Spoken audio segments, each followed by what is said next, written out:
અમદાવાદમાં નવરત્ન નવરાત્રિની સત્તાવાર જાહેરાત સાથે જ ખેલૈયાઓમાં ભારે ઉત્સાહ જોવા મળી રહ્યો છે. સાબરમતી રિવરફ્રન્ટ સ્થિત અક્ષર ક્રુઝ ખાતે યોજાયેલા પ્રારંભિક કાર્યક્રમમાં સિંગર દિવ્યા ચૌધરીએ સંગીતમય સૂર રેલાવ્યા.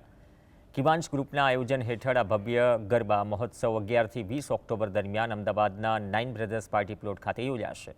આ મહોત્સવમાં પરંપરાગત ગરબાની સાથે મહિલાઓ અને પરિવારોની સુરક્ષા માટે સીસીટીવી મોનિટરિંગ, સાદા પોશાકમાં બાઉન્સર્સ અને સુવ્યવસ્થિત પાર્કિંગ જેવી સુવિધાઓ પૂરી પડાશે.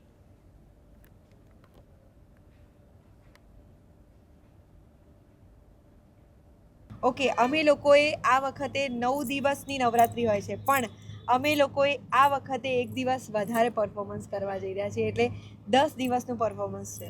આપણી મેઇન જૂના ગરબા આપણે જે જોવા જઈએ તો એ આપણી મંડલીમાં થતા હતા, ખુલ્લામાં થતા હતા, ચોકમાં. આપણે હંમેશા ગરબા ચાચર ચોકમાં જ ગાતા હોઈએ છીએ, એટલા માટે અમારી થીમ ઓપનમાં ગરબાની છે. આપણે અત્યારે કોન્ક્રીટના જંગલમાં ફસાયેલા છીએ આપણે બધા, જે અલ્ટિમેટલી જંગલ રિમૂવ કરીને જ કર્યા છે આપણે. તો એના માટે થઈને આ વખતે અમે એવું વિચાર છે અમારો કે જેટલા લોકો અમારા ગરબા ગ્રાઉન્ડમાં આવશે એટલા લોકોના નામે એક ઝાડ અમે કોઈ એક અલોટેડ જગ્યા પર અમે પ્લાન્ટ કરીશું ને એનો નર્ચર બી કરીશું.